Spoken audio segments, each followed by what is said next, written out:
ಆತ್ಮೀಯ ಕೇಳುಗರಿಗೆ ನಿಮ್ಮ ರಮಾಶ್ರೀ ನಾಡಿಗೇರ್ ಮಾಡುವ ನಮಸ್ಕಾರಗಳು. ರಮ್ಯ ಕಥಾಲೋಕಕ್ಕೆ ನಿಮಗೆಲ್ಲ ಮತ್ತೊಮ್ಮೆ ಸ್ವಾಗತ. ನೀವೀಗ ಪ್ರೀತಿಯ ತೇರು ಧಾರಾವಾಹಿಯ 96ನೇ ಅಧ್ಯಾಯವನ್ನು ಕೇಳ್ತಾ ಇದ್ದೀರಾ. ಸುಹಾಸ ಮತ್ತು ನೇಹ ಇಬ್ಬರನ್ನು ಹಾಸಿಗೆ ಮೇಲೆ ಕೂರಿಸಿ ಆರತಿ ಮಾಡಿ ಬಾಗಿಲು ಹಾಕೋ ನೇಹ ಎಂದು ಹೇಳಿ ಹೋದರು ಲೀಲಾ ಹಾಗೂ ವಾರ್ಣಿ. ಮೊದಲಿನಿಂದಲೂ ಒಡನಾಡಿದ ಬಾಲ್ಯ ಸ್ನೇಹಿತರೇ ಆಗಿದ್ದರೂ ಸುಹಾಸ ಹಾಗೂ ನೇಹ ಇಬ್ಬರಿಗೂ ಏನೋ ಮುಜುಗರ. ಸುಹಾಸ ಎದ್ದು ಬಾಗಿಲು ಹಾಕಿದಾಗ ನೇಹಾಳ ಎದೆಯಲ್ಲಿ ಢವಢವ. ಸುಹಾಸ ಅವಳು ಕುಳಿತ ಸ್ಥಳದ ಹತ್ತಿರ ಬಂದಾಗ ಧಡ್ ಎಂದು ಎದ್ದು ನಿಂತಳು. ಅವಳ ಮುಖದಲ್ಲಿ ಬೆವರ ತುಂತುರು. ಹೆದರ್ಕೋಬೇಡ ನೇಹ, ನಾನು ನಿಂಗೇನೂ ಮಾಡೋದಿಲ್ಲ, ಮೃದುವಾದ ದನಿಯಲ್ಲಿ ಹೇಳಿದ ಸುಹಾಸ್. ಹೆದರಿಕೆ? ನಂಗ್ಯಾಕೆ ಹೆದರಿಕೆ? ತಡವರಿಸುತ್ತಾ ನುಡಿದಳು. ಇಲ್ಲ, ನಾನು ಹೆದರ್ಕೊಳ್ಬಾರ್ದು, ಅವನು ನನಗೆ ಹೆದರ್ಕೊಳ್ಬೇಕು. ಹಾಗೆ ಮಾಡಬೇಕು. ನೇಹ, ಮರಿಬೇಡ, ನಿನ್ನ ಪ್ರೀತಿನ ಕಸ್ದುಕೊಂಡಿರೋ ನೀನು, ತನ್ನಲ್ಲಿ ತಾನೇ ಮಾತನಾಡಿಕೊಂಡಳು. ರಾತ್ರಿ ಸರಿಯಾಗಿ ಊಟ ಮಾಡೋಕ್ಕಾಗಲಿಲ್ಲ, ಈಗ ನೋಡಿದ್ರೆ ಹಸುವಾಗ್ತಾ ಇದೆ ಎಂದು ತನ್ನಲ್ಲಿ ತಾನೇ ಹೇಳುವುದನ್ನು ಕೇಳಿಸಿಕೊಂಡ ನೇಹ ಸೀದಾ ಹಾಸಿಗೆ ಬದಿಯಲ್ಲಿ ಇಟ್ಟಿದ್ದ ಹಾಲಿನ ಲೋಟ ನೋಡಿದಳು. ಸುಹಾಸ್ನ ನೋಟ ಕೂಡ ಅತ್ತಲೇ ಇತ್ತು. ನೇಹ ಬೇಗ ಹಾಲಿನ ಲೋಟಕ್ಕೆ ಕೈ ಹಾಕಿ ಪಟ್ಟೆಂದು ಹಾಲಿನ ಲೋಟ ಎತ್ತಿ ಗಟಗಟನೆ ಕುಡಿದು ಖಾಲಿ ಮಾಡಿಬಿಟ್ಟಳು. ಸುಹಾಸ ಸಣ್ಣ ನಿಟ್ಟುಸಿರು ಬಿಟ್ಟು ಪಕ್ಕದಲ್ಲಿ ಇದ್ದ ಹಣ್ಣಿನ ತಟ್ಟೆ ಕಡೆ ನೋಡಿದ. ಅದರಲ್ಲಿದ್ದ ಸೇಬು, ದ್ರಾಕ್ಷಿ, ಕಿತ್ತಳೆ ಯಾವ ಹಣ್ಣು ಕೂಡ ಅವನಿಗೆ ಸೇರುತ್ತಿರಲಿಲ್ಲ. ಸ್ವೀಟ್ ಇದ್ದ ತಟ್ಟೆಯ ಕಡೆ ನೋಡುವಷ್ಟರಲ್ಲಿ ನೇಹ ಎಲ್ಲ ಸ್ವೀಟ್ಗಳನ್ನು ನೆಲದ ಮೇಲೆ ಹಾಕಿದ್ದಳು. ಅಯ್ಯೋ ರಾಕ್ಷಸಿ, ತಿನ್ನೋ ವಸ್ತುನ ನೆಲಕ್ಕೆ ಬೀಳಿಸ್ಬಿಟ್ಟಿಯಲ್ಲೇ, ಸಣ್ಣಗೆ ಚೀಲ್ದ ಸುಹಾಸ್. ನೇಹ ಅವನಡೆ ವ್ಯಂಗ್ಯ ನಗು ಬೀರುತ್ತಾ ಹಣ್ಣಿನ ತಟ್ಟೆಯಿಂದ ಒಂದು ಸೇಬನ್ನು ಎತ್ತಿಕೊಂಡು ತಿನ್ನತೊಡಗಿದಳು. ಸುಹಾಸನ್ಗೆ ಹೊಟ್ಟೆ ಚುರಿ ಎನ್ನುತ್ತಿತ್ತು. ಒಂದೊಮ್ಮೆ ಹಣ್ಣು ತಿನ್ನುವ ಮನಸ್ಸಾದರೂ ನೇಹ ಅದಕ್ಕೂ ಒಂದು ಗತಿ ಕಾಣಿಸುವಳು ಎನಿಸಿ ದಿಂಬು ಎತ್ತಿಕೊಂಡು ನೆಲದ ಮೇಲೆ ಮಲಗಿದ. ನೇಹ ಕೂಡ ಹಾಸಿಗೆ ಮೇಲೆ ಒರಗಿದಳು. ನಿದ್ದೆ ಹತ್ತಿರ ಸುಳಿಯಲಿಲ್ಲ. ಸುಹಾಸ್ ಭಾವ, ಚಳಿ ಆಗ್ತಾ ಇದೆಯಾ? ಕೆಣಕಲು ಹೋದಳು. ಸುಮ್ಮನೆ ಮಲ್ಗೋ ನೇಹ, ನಿಧಾನವಾಗಿ ಹೇಳಿದ. ಅಲ್ಲ, ಬರೀ ನೆಲದ ಮೇಲೆ ಮಲಗಿದ್ದೀರಾ ಅಲ್ವಾ, ಥಂಡಿ ಆಗುತ್ತೇನೋ ಅಂತ ಕೇಳಿದೆ, ರಾಗವಾಗಿ ಕೇಳಿದಳು. ಸುಮ್ಮನೆ ಮಲ್ಕೊಳೆ, ಇಲ್ಲಾಂದರೆ ನಾನು ಅಲ್ಲೇ ಹಾಸಿಗೆ ಮೇಲೆ ಬಂದು ಬಿದ್ದುಕೊಳ್ತೀನಿ, ರೇಗಿದ. ಬೆದರಿದ ನೇಹ ಹಾಸಿಗೆ ಮೇಲೆ ಮುದುರಿ ಮಲಗಿದಳು. ಸ್ವಲ್ಪ ಹೊತ್ತು ನಿದ್ದೆ ಬರದೆ ಹೊರಳಾಡಿದ ನೇಹ ಅಲ್ಲೇ ಹಾಸಿಗೆ ಮೇಲೆ ಎದ್ದು ಕುಳಿತಳು. ಅಂಗಾತ್ತಾಗಿ ಮಲಗಿ ತನ್ನ ಬಲಗೈಯನ್ನು ಹಣೆಯ ಮೇಲೆ ಮಡಚಿಟ್ಟುಕೊಂಡು ಎದೆ ಮೇಲೆ ಎಡಗೈ ಇಟ್ಟುಕೊಂಡು ನೆಮ್ಮದಿಯಿಂದ ನಿದ್ದೆ ಮಾಡಿದ್ದ ಸುಹಾಸ್ನನ್ನು ನೋಡಿ ಸಿಟ್ಟು ಉಕ್ಕಿ ಬಂದಿತು. ಅಲ್ಲ, ನಾನು ನಿದ್ದೆ ಬರದೆ ಒದ್ದಾಡ್ತಾ ಇದ್ದರೆ ಇವನು ಎಷ್ಟು ಆರಾಮಾಗಿ ಮಲಗಿದಾನಲ್ಲ. ಸಿಟ್ಟಿನಿಂದ ಹಾಸಿಗೆ ಮೇಲೆ ಗುದ್ದಿದಳು. ಅಲ್ಲೇ ಇದ್ದ ಬೆಡ್ಶೀಟ್ ತೆಗೆದು ಸುಹಾಸ್ನ ಮೇಲೆ ಎಸೆದಳು. ಥ್ಯಾಂಕ್ಸ್ ಕಣೆ, ತುಂಬ ಚಳಿ ಆಗ್ತಾ ಇತ್ತು. ಬೆಡ್ಶೀಟ್ ಪೂರ್ತಿ ಸರಿಯಾಗಿ ಹೊದ್ದುಕೊಂಡು ಮಲಗಿದ ಸುಹಾಸ್. ನೇಹ ಕುಸುಕುಸು ಮಾಡುತ್ತಾ ಮಲಗಿದರೆ ಸುಹಾಸ್ ಅವಳ ಒದ್ದಾಟ ನೋಡಿ ಮುಗುಳು ನಗುತ್ತಾ ಮಲಗಿದ. ಮೊದಲಿನಿಂದಲೂ ಕೂಡು ಕುಟುಂಬದ ಬಗ್ಗೆ ಒಲವಿದ್ದ ಆದ್ಯಾಳಿಗೆ ವಿದೇಶದಲ್ಲಿ ಸಿಕ್ಕ ದೊಡ್ಡ ಕುಟುಂಬ ಅವಳಿಗೊಂದು ದೊಡ್ಡ ಆಸ್ತಿ ಸಿಕ್ಕ ಹಾಗಾಗಿತ್ತು. ಅವರ ಜೊತೆ ಒಡನಾಡುತ್ತಾ ಅವರ ಕುಟುಂಬದ ಸದಸ್ಯೆಯೇ ಆಗಿ ಹೋಗಿದ್ದಳು.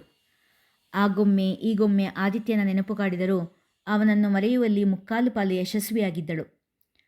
ವಾರಿಜ ಆದ್ಯಾಳಿಗೆ ಸುಹಾಸನ ಮದುವೆ ವಿಷಯ ತಿಳಿಸಿದಾಗ ಅಚ್ಚರಿಗೆ ಒಳಗಾಗಿದ್ದಳು. ಅದೇನಮ್ಮ, ಹಿಂಗಿದ್ದಕ್ಕಿದ್ದಂಗೆ ಮದುವೆ ಮಾಡಿಬಿಟ್ಟಿದ್ದಾರೆ? ಅವರಿಬ್ಬರ ಮಧ್ಯೆ ಏನಾದರೂ ಪ್ರೀತಿ ಗೀತಿ ನಡೆದಿತ್ತಾ?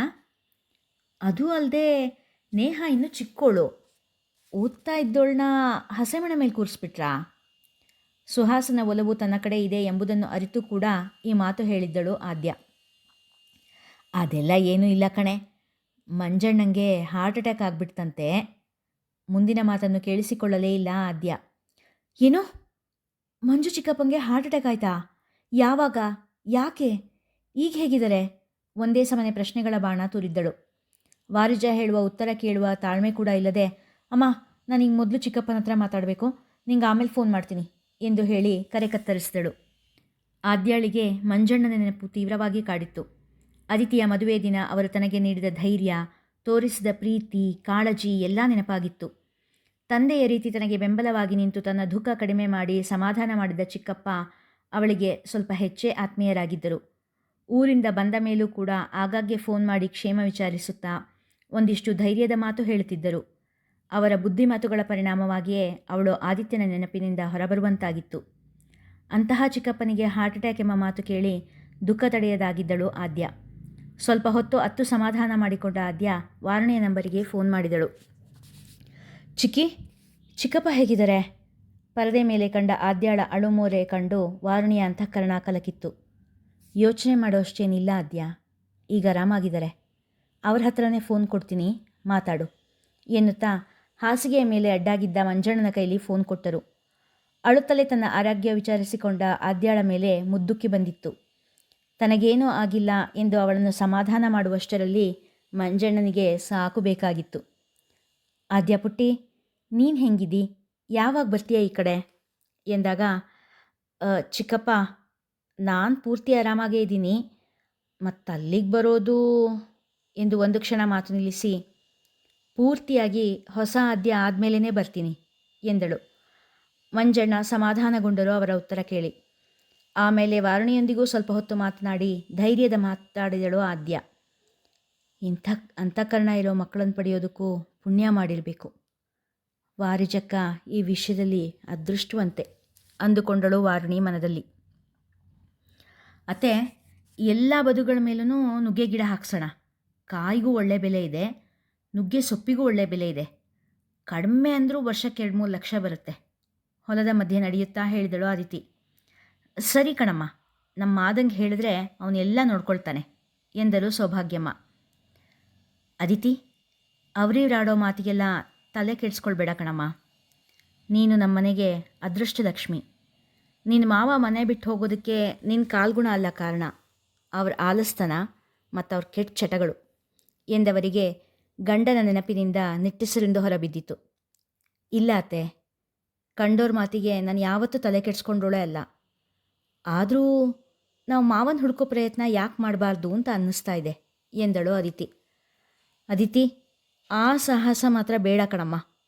ಕೈಲಿರೋ ದುಡ್ಡು ಒಡವೆ ಖಾಲಿಯಾದಾಗ ಅವರೇ ಬರ್ತಾರೆ. ಗಂಡನ ನೆನಪು ಸೌಭಾಗ್ಯಮ್ಮನಿಗೆ ಒಳ್ಳೆಯ ಭಾವಕ್ಕಿಂತ ಜಿಗುಪ್ಸೆಯನ್ನೇ ತರುತ್ತಿತ್ತು. ನೀನು ನಮ್ಮನ ಸ್ಥಾನದಲ್ಲಿ ನಿಂತು ಒಂದು ಮಾತು ಹೇಳ್ತೀನಿ ಕೇಳು. ನಿನ್ನ ಮತ್ತು ಆದಿತ್ಯನ ಮಧ್ಯ ಪ್ರೀತಿ ಜೊತೆಗೆ ಗೌರವ ಕೂಡ ಯಾವಾಗಲೂ ಇರಬೇಕು. ಒಂದು ಸುಖವಾದ ಸಂಸಾರಕ್ಕೆ ಪ್ರೀತಿ ಎಷ್ಟು ಮುಖ್ಯನೋ ಅಷ್ಟೇ ಮುಖ್ಯ ನಂಬಿಕೆ ಮತ್ತು ಗೌರವ.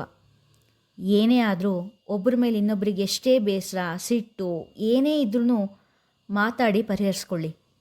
ಜಗಳ ಆಗ್ತಾ ಇದ್ದರೂ ಏನೂ ತೊಂದರೆ ಇಲ್ಲ. ಮಾತುಕತೆ ನಡೀತಾ ಇದ್ದರೆ ಆ ಸಂಸಾರ ಜೀವಂತವಾಗಿದೆ ಅಂತ ಅರ್ಥ. ಆದರೆ ಮೌನ ಹರಡಿಬಿಟ್ರೆ ಆ ಸಂಬಂಧ ಸತ್ತು ಹೋಗಿದೆ ಅಂತಲೇ ಅರ್ಥ. ನಿನ್ನ ಮತ್ತು ಆದಿ ಮಧ್ಯ ಯಾವತ್ತೂ ಮೌನ ಬರೋದಕ್ಕೆ ಬಿಡಬೇಡ ಎಂದರು. ಅದಿತಿ ಅತ್ತೆಯ ಅನುಭವದ ನುಡಿಗಳ ಸಾರವನ್ನು ಮೆಲುಕು ಹಾಕತೊಡಗಿದಳು. ಇದೇನು ಮಾಡ್ತಾ ಇದೆಯಾ ವಾರುಣಿ? ಮಂಜುಳನ ದನಿ ಕೇಳಿದಾಗ ಬೆಚ್ಚಿದಳು ವಾರುಣಿ. ಏನಾಯಿತು? ಕಾಫಿ ಮಾಡ್ತಾ ಇದ್ದೀನಿ ಎಂದವಳ ಗಮನ ತಾನು ಮಾಡುತ್ತಿದ್ದ ಕೆಲಸದ ಕಡೆ ಹೋಗಿತ್ತು. ಹಾಲು ಕಾಯಿಸುವ ಪಾತ್ರೆಯಲ್ಲಿ ದೋಸೆಗೆಂದು ರುಬ್ಬಿದ್ದ ಹಿಟ್ಟು ಇದ್ದರೆ ದೋಸೆಯ ಸೌಟು ಹಾಲಿನಲ್ಲಿ ಮುಳುಗಿತ್ತು.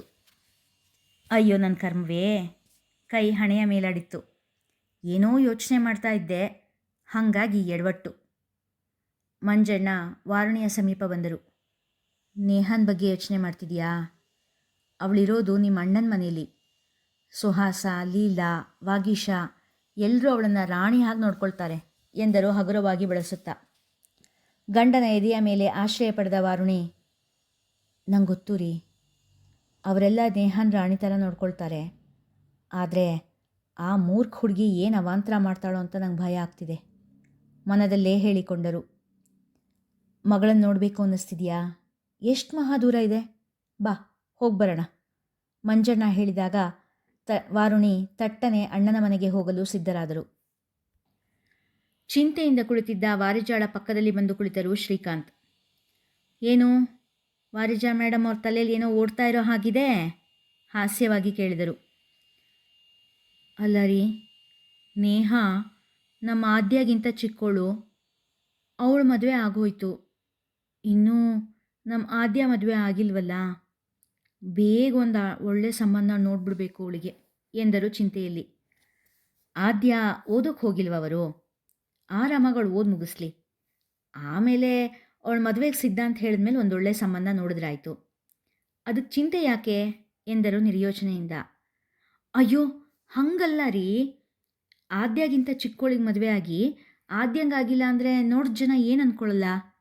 4 ಜನ 4 ಥರ ಮಾತಾಡ್ತಾರೆ ಎಂದಾಗ ಶ್ರೀಕಾಂತ್ ಅವರಿಗೆ ರೇಗಿ ಹೋಯಿತು. ವರು, ನಾನಿದು ಕೊನೆ ಬಾರಿ ನಿಂಗೆ ಹೇಳ್ತಾ ಇರೋದು. 4 ಜನ ಏನಂತಾರೆ ಅನ್ನೋ ಮಾತು ಮತ್ತೆ ನಿನ್ನ ಬಾಯಲ್ಲಿ ಬಂದರೆ ಎನ್ನುತ್ತಾ ತೋರು ಬೆರಳು ತೋರಿದರು. ಅದು ಹಂಗಲ್ಲ ರೀ ಎಂದವರ ಕಡೆ ಗಂಭೀರವಾದ ನೋಟ ಬೀರಿ, ಮಂಜಣ್ಣ ನನಗಿಂತ ಚಿಕ್ಕೋನು, ಅವನಿಗೆ ಹಾರ್ಟ್ ಅಟ್ಯಾಕ್ ಆಯಿತು. ನನಗಿನ್ನೂ ಆಗಿಲ್ಲ ಅಂತ ನಿನ್ನ 4 ಜನ ಆಡ್ಕೊಂಡ್ರೆ ಏನು ಮಾಡೋದ್ವರು? ಅವ್ರು ಆಡ್ಕೋಬಾರ್ದು ಅಂತ ನನಗೂ ಹಾರ್ಟ್ ಎನ್ನುತ್ತಿದ್ದವರ ಬಾಯಿಯ ಮೇಲೆ ತನ್ನ ಕೈ ಇಟ್ಟಳು ವಾರಿಜ. ಕಣ್ಣು ತುಂಬಿಕೊಂಡು ತಮ್ಮ ಕಡೆ ದೈನ್ಯವಾಗಿ ನೋಡುತ್ತಿದ್ದವಳ ಕಡೆ ಮರುಕದಿಂದ ನೋಡಿದ ಶ್ರೀಕಾಂತ್ ತಮ್ಮ ಬಾಯಿಯ ಮೇಲೆ ಇಟ್ಟಿದ್ದ ಅವಳ ಕೈಗಳನ್ನು ಚುಂಬಿಸಿದರು. ಇನ್ಮೇಲಾದರೂ 4 ಜನ ಏನಂತಾರೆ ಅಂತ ಯೋಚನೆ ಮಾಡೋದನ್ನು ಬಿಡು. ನೀನು ಮೊದಲಿಂದನೂ ಹೀಗೆ ಯೋಚನೆ ಮಾಡ್ತಾ ಇದ್ದಿದ್ರೆ ನಮ್ಮಿಬ್ಬರು ಮದುವೆ ಆಗ್ತಾನೇ ಇರಲಿಲ್ಲ, ನೆನಪಿರಲಿ ಎಂದರು. ವಾರಿಜ ಶ್ರೀಕಾಂತ್ ಅವರ ತೋಳು ಸೇರಿ ಬಿಗಿಯಾಗಿ ಅಪ್ಪಿದರು. ರಾತ್ರಿ ನಿದ್ದೆ ಚೆನ್ನಾಗಿ ಬಂತ ಪುಟ್ಟಿ? ಅಕ್ಕರೆಯಿಂದ ಕೇಳಿದಳು ಲೀಲಾ. ಹ್ಞೂ ಅತ್ತೆ, ಉತ್ತರ ಹೇಳಿದವಳ ಕಣ್ಣು ಸುತ್ತಮುತ್ತ ಸುಹಾಸ್ನನ್ನು ಹುಡುಕುತ್ತಿತ್ತು. ಹಿಂದಿನ ರಾತ್ರಿ ನಿದ್ದೆ ಬಂದಾಗ 12 ಗಂಟೆ ದಾಟಿ ಹೋಗಿತ್ತು. ಹಾಗಾಗಿ ಬೆಳಿಗ್ಗೆ ನೇಹಾ ಎದ್ದು ಬಂದಾಗ ಮನೆ ಮಂದಿಯೆಲ್ಲ ಎದ್ದಾಗಿತ್ತು. ನೇಹಾ ಎಚ್ಚರಗೊಂಡು ಕಣ್ಣು ಬಿಟ್ಟಾಗ ಸುಹಾಸ್ ಮಲಗಿದ್ದ ಜಾಗ ಖಾಲಿಯಾಗಿತ್ತು. ಅವನು ಹೊದ್ದಿದ್ದ ಬೆಡ್ಶೀಟ್ ಹಾಸಿಗೆ ಮೇಲೆ ಅಚ್ಚುಕಟ್ಟಾಗಿ ಮಲಗಿತ್ತು. ನಿಧಾನವಾಗಿ ಎದ್ದು ಸೀದಾ ಅಡಿಗೆ ಮನೆ ಕಡೆ ನಡೆದಿದ್ದಳು, ತನ್ನ ಮನೆಯ ಅಭ್ಯಾಸದಂತೆ. ಕಾಫಿ ಕುಡಿತೀಯಾ? ತನ್ನ ಮಗಳು ಸುರಭಿ ಹೇಗೋ ನೇಹಾ ಕೂಡ ಹಾಗೆ ಲೀಲಾಳಿಗೆ. ಮೊದಲಿನಿಂದಲೂ ನಾದನಿಯ ಮಗಳ ಮೇಲೆ ಇದ್ದ ಅಕ್ಕರೆ ಈಗ ಮಗನ ಹೆಂಡತಿಯಾದ ಮೇಲೆ ತುಸು ಹೆಚ್ಚೇ ಆಗಿತ್ತು. ಬ್ರಷ್ ಮಾಡ್ಕೊಂಡು ಬಂದು ಕುಡಿತೀನತ್ತೆ ಎನ್ನುತ್ತಾ ಬಚ್ಚಲ ಮನೆ ಸೇರಿದ್ದಳು ನೇಹಾ. ಲೀಲಾ ಮನೆಯವರಿಗೆಲ್ಲ ತಿಂಡಿ ಮಾಡುವ ಸಿದ್ಧತೆಯಲ್ಲಿದ್ದಳು. ನೇಹಾ ಆರಾಮಾಗಿ ಅಡಿಗೆ ಮನೆಯ ಕಟ್ಟೆಯ ಮೇಲೆ ಕುಳಿತಳು. ಮೊದಲಿನಿಂದಲೂ ಓಡಾಡಿದ ಮನೆಯಲ್ಲಿ ಅವಳಿಗೆ ಯಾವ ಸಂಕೋಚವೂ ಇಲ್ಲ. ಅತ್ತೆ, ರಾತ್ರಿ ನಿದ್ದೆ ಬರೋ ಹೊತ್ತಿಗೆ 12 ಗಂಟೆ ಆಗೋಗಿತ್ತು. ಪೂರ್ತಿ ನಿದ್ದೆ ಆದ ಹಾಗೇ ಇಲ್ಲ. ನಾನು ಕಾಫಿ ಕುಡಿದು ಇನ್ನೊಂದು ಸ್ವಲ್ಪ ಹೊತ್ತು ಮಲಗಲಾ? ಹಿಂಜರಿಕೆ ಇಲ್ಲದೆ ಕೇಳಿದಳು. ನೇಹಾ, ನಿಂಗೀಗ ಮದುವೆ ಆಗಿದೆ ಕಣೆ, ಹಾಗೆಲ್ಲ ಹೆಚ್ಚೊತ್ತು ಮಲಗಬಾರ್ದು. ಈಗ ಕಾಫಿ ಕುಡಿದು ಸೀದಾ ಸ್ನಾನಕ್ಕೆ ಹೋಗು, ಒಳಗೆ ಬಂದ ಸೀತಮ್ಮ ಹೇಳಿದರು. ಸರಿ ಅಜ್ಜಿ, ಸಣ್ಣ ಧ್ವನಿಯಲ್ಲಿ ನುಡಿದಳು. ಸೊಸೆ ಮುಖ ಚಿಕ್ಕದಾಗಿದ್ದನ್ನು ಕಂಡ ಲೀಲಾ ಅತ್ತೆ ಸೀತಮ್ಮ ಅವರ ಕಡೆ ತಿರುಗಿ, ನಾಳೆಯಿಂದ ಅದೆಲ್ಲ ಮಾಡಲಿ ಬಿಡಿ ಅತ್ತೆ, ಇವತ್ತೊಂದಿನ ಮಲ್ಕೊಂಡು ಬಿಡಲಿ ಮಗು ಎಂದರು. ಅತ್ತೆ ತನ್ನ ಪರ ಮಾತಾಡಿದ್ದು ಕೇಳಿ ನೇಹಾಳಿಗೆ ಖುಷಿಯಾಯಿತು. ಮೊದಲಿನಂತೆಯೇ ಅತ್ತೆಯನ್ನು ಹಿಂದಿನಿಂದ ತಬ್ಬಿಕೊಂಡು ಕೆನ್ನೆಗೆ ಮುತ್ತು ಕೊಟ್ಟಳು. ಅಮ್ಮ, ನಂಗೊಂದು ಲೋಟ ಕಾಫಿ ಕೂಗುತ್ತಾ ಅಂಗಳದಿಂದ ರೂಮಿನ ಕಡೆ ನಡೆದ ಸುಹಾಸ. ನೇಹಾ, ಸುಹಾಸಂಗೆ ಕಾಫಿ ಬೆರೆಸ್ಕೊಡ್ತೀನಿ, ಕೊಟ್ಟುಬಿಡು ಲೀಲಾ ಹೇಳಿದಾಗ ನೇಹಾ ತಲೆ ಅಲ್ಲಾಡಿಸಿದಳು. ಕಾಫಿ ಹಿಡಿದು ಹೊರಟವಳಿಗೆ, ನಮ್ಮ ಸುಹಾಸ ಕಾಫಿ ತುಂಬ ಬಿಸಿ ಬಿಸಿಯಾಗಿ ಕುಡಿತಾನೆ, ಅದಕ್ಕೆ ಜಾಸ್ತಿ ಬಿಸಿ ಮಾಡಿದ್ದೀನಿ, ಹುಷಾರಾಗಿ ತೊಗೊಂಡು ಹೋಗು ಎಂದರು. ಸೂಜುಗಾದ ಸೂಜಿ ಮಲ್ಲಿಗೆ, ಮಾದೇವ ನಿಮ್ಮ ಮಂಡೆ ಮ್ಯಾಗೆ ದುಂಡು ಮಲ್ಲಿಗೆ ಹಾಡುಗುನುಗುತ್ತಾ ಕಣ್ಣು ಮುಚ್ಚಿಕೊಂಡು ಮಂಚದ ಮೇಲೆ ಮಲಗಿದ್ದ ಸುಹಾಸ. ರೂಮಿನ ಬಾಗಿಲಿಗೆ ಕಾಫಿ ಹಿಡಿದು ಬಂದ ನೇಹಾಳಿಗೆ ಹಿಂದೆ ನೋಡಿದ್ದ ಯಾವುದೋ ಸಿನಿಮಾದ ದೃಶ್ಯ ನೆನಪಾಗಿತ್ತು. ಎಷ್ಟು ನೆಮ್ಮದಿಯಾಗಿದೆಯಾ ಅಲ್ವಾ, ಮಾಡ್ತೀನಿರು ಎಂದುಕೊಂಡವಳು ಮಂಚದಿಂದ ಸ್ವಲ್ಪ ದೂರ ನಿಂತು ಕಾಫಿ ಎಂದಳು. ಪಕ್ಕನೆ ಕಣ್ಣು ಬಿಟ್ಟ ಸುಹಾಸ. ಬಾ, ತಲೆ ಸಿಕ್ಕಾಪಟ್ಟೆ ನೋಯ್ತಾ ಇದೆ, ಕಾಫಿ ಕುಡಿದ್ರೆ ಸರಿ ಹೋಗುತ್ತೆ, ಕೊಡು ಎಂದು ಕೈ ಚಾಚಿದನು. ನಾನು ಎಲ್ಲಿಗೆ ಬರಲ್ಲ, ನೀನೇ ಇಲ್ಲಿಗೆ ಬಾ ಮೊಂಡುತನದಿಂದ ಹೇಳಿದವಳ ನೋಡಿ ನಗುತ್ತಾ, ಎಂಥ ಚೈಲ್ಡ್ ಕಣೆ ನೀನು ಎನ್ನುತ್ತಾ ಮಂಚ ಇಳಿದು ಬಂದ. ಅವನು ಹತ್ತಿರ ಬಂದಾಗ ಬೇಕೆಂದೇ ಕಾಫಿ ಲೋಟವನ್ನು ಕೆಳಕ್ಕೆ ಸುಹಾಸ್ನ ಕಾಲ ಮೇಲೆ ಬೀಳುವಂತೆ ಬೀಳಿಸಿದಳು. ಹಾ, ಸಣ್ಣಗೆ ಚೀಲ್ದ ಸುಹಾಸ. ಅಮ್ಮ, ಅಯ್ಯೋ, ಉರಿ ಉರಿ ಎನ್ನುತ್ತಾ ಅಳಲು ತೊಡಗಿದಳು ನೇಹಾ. ಅವನ ಕಾಲ ಮೇಲೆ ಬಿದ್ದ ಕಾಫಿ ಸ್ವಲ್ಪ ನೇಹಾಳ ಕಾಲಿನ ಮೇಲೂ ಬಿದ್ದಿತ್ತು. ಮುಕ್ಕಾಲು ಪಾಲು ಅವನ ಪಾದದ ಮೇಲೆ ಬಿದ್ದಿದ್ದರೆ ಕಾಲು ಭಾಗ ನೇಹಾಳ ಕಾಲಿನ ಮೇಲೆ ಬಿದ್ದಿತ್ತು. ಇಲ್ಲಿಗೆ ಇಂದಿನ ಸಂಚಿಕೆ ಮುಗಿಯಿತು. ಮುಂದಿನ ಕಥೆ ಮುಂದಿನ ಸಂಚಿಕೆಯಲ್ಲಿ. ಕತೆ ಇಷ್ಟವಾಗಿದ್ದರೆ ಕಥೆಯನ್ನು ಹೆಚ್ಚು ಜನರಿಗೆ ಶೇರ್ ಮಾಡಿ, ಲೈಕ್ ಮಾಡಿ, ಕಾಮೆಂಟ್ ಸೆಕ್ಷನ್ನಲ್ಲಿ ನಿಮ್ಮ ಅಭಿಪ್ರಾಯ ತಿಳಿಸಿ ಪ್ರೋತ್ಸಾಹಿಸಿ. ಧನ್ಯವಾದಗಳು.